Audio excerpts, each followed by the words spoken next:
UT Martin head coach Ryan Jenkins. Coach, just some general thoughts on the Skyhawks and heading into this season. Yeah, I mean, we're really excited about the group that we're returning. You've got a couple of guys, some graduate guys, Casey Harford, Ethan Whitley, that came back to school, that are good students, could have went and got jobs, and want to come back and want to end their career here the right way. They've been leaders for us offensively. And then, we're tasked with trying to replace probably the best pitching staff that UT Martin's ever had. We've got a lot of transfers coming in. We've got guys that are not new to college baseball, but new to us. Rhett Fettner, Jacob Smith, Harold Dickey, influx of guys that have been in college baseball that have pitched meaningful innings, guys that I'm really excited to see pitch. I don't know what roles they're going to be in. I know you're going to see all those guys start early. And then we've got some returning guys that are healthy now. Baylor Jones is back, Seth Petrie, and then you're going to see a little unorthodox for us, but you'll see Blake Davis probably close some games for us. He's caught more than anybody here. And then you'll see probably Will Smith at some point come out of the bullpen and pitch a little bit. So we've got a group that we feel like can replace, a very good pitching staff from last year. And then offensively, we feel like we've got a veteran offense returning. We feel really good about the guys that we've got swinging the bat for us. Will Follett's healthy. Houston Wright's healthy. Those guys did a really good job to get back, and they seem to be chomping at the bit and ready to go. Thanks, Coach. So you mentioned Will Smith there. So he didn't do any pitching last year, right? I'm looking through the stats. Is that correct? He didn't pitch last year. Blake Davis has never pitched here. Those guys have thrown bullpens and everything, but we're really good in the back, on the backside of our bullpen last year. Those guys were too valuable. We had some injuries. We really it was a situation where we couldn't get them on the mound. It wasn't the right thing to do. We were pitching the ball well. Defensively and offensively, we just couldn't take those guys out of the lineup and put them in a situation where they were going to get some innings. But this year, we've got a little bit more depth offensively. We've got some guys that, can fill in when those guys need to pitch. So we're going to try to give them an opportunity, especially early, to see if they can pitch in those roles and how that works out. And, we've got 5 weekends to try to figure all that out. And that's our job as coaches, to try to figure out how they fit and what roles they pitch in, and put them in the best role we can so they can have success. One of the players back from last year that I wanted to ask you about too was Will Foley, who 12 homers, right? So he led the team and had some freshman All-American honors. He played in 2020, right? But last year's his first full year. So how does that sort of benefit the people who maybe got just that taste in 2020 and then last year really a full year to develop as freshmen?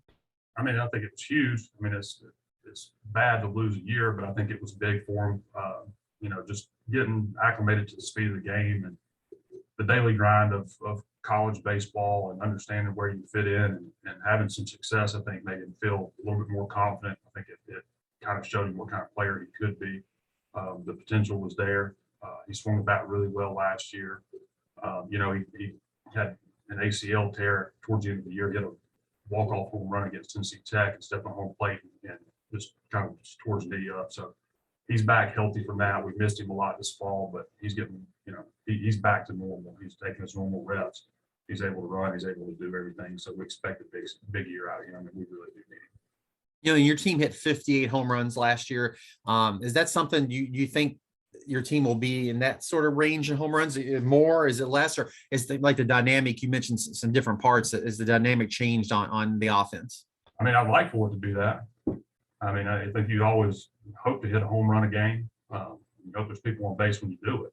I think that's what the first couple of weeks of the season for. I mean, that's our job, is try to prepare them and get ready for the conference. I think you'll see pretty quick what kind of offense we'll have.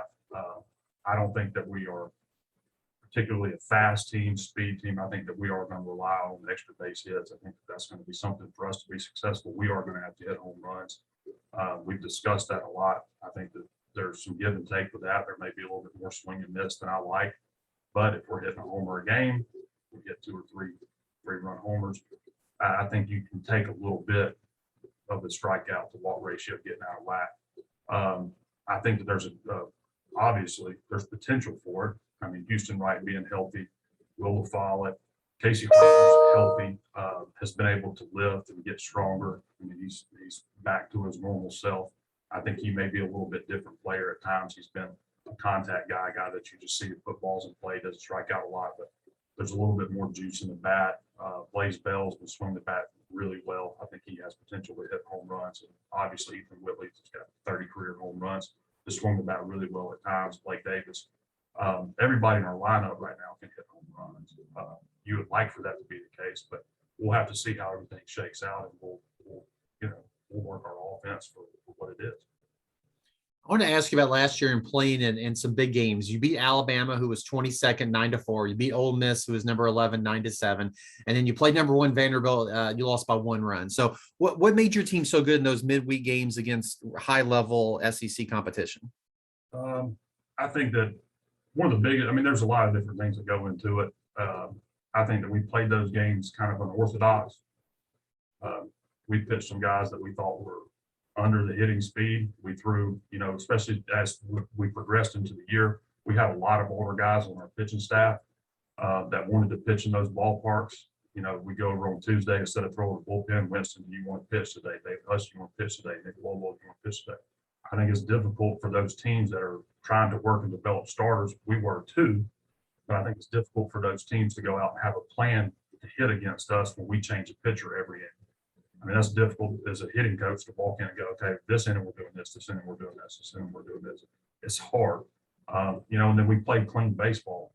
We didn't make any errors. We took advantage of the situations that we had. I think that's really it. I think that the pitching philosophy for those games was unorthodox. There's a new guy on the mound every inning, and we played really clean baseball, and we had an opportunity to score. There were a lot of big hits in those games, and I think that's really all it was. Well, tell us a little bit about your schedule, and you've mentioned those first couple of weekends, and you're all going to open at home against Miami, Ohio. But just what you're looking at that schedule heading into this season. Yeah, I think it's a good mix of we get to play at home, get some really good competition. We go on the road. We've been really fortunate with the weather here, so I feel confident about us playing here next weekend. I think it's the best weather we've ever had. So. And then you want to get on the road, get your guys used to that whole routine. I think that our conference is stacked with some very good teams. It's stacked with some teams we match up really well against.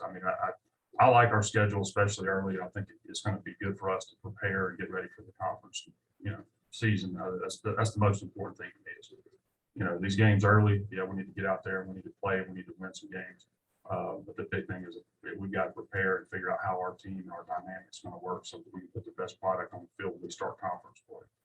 Well, then tell us about that. You've been in the league for a few years this year. In that preseason vote, and I know that's hard to vote. 5 different teams got first place votes. What do you think then you might see around the league as far as competition this year? It's always good. I think that's part of the midweeks and playing the SEC teams. I think those prepare you for the conference weekends. On Friday night, you see a guy like that. You see professional players on Friday nights. And I think you got to prepare for that. I think that anybody that thinks they know what's going on with the league and how it's going to shape up is crazy at this point of the year. I don't think there's any way to tell. We don't know who's got who, the transfers and everything that's coming in. I don't think anybody really knows other people's clubs. I think everybody's just trying to figure out their own club at this point. And so I don't know. The competition's been good. It's been, when you first come into it, everybody talks about how offensive the league is. And I think there is some of that, but there's been some really good arms across the board. It's just, comparable to the SEC on Friday nights, especially. You're going to see a guy that is a dude that you're going to have to go out and really compete to try to score a run. So across the board, it's been very good. And, to evaluate it this year, I have no idea. I don't think anybody does. That's the most honest answer we've ever gotten, Coach. I appreciate that. Thank you for your time this morning, and best of luck to the Skyhawks in this upcoming season. Thank you.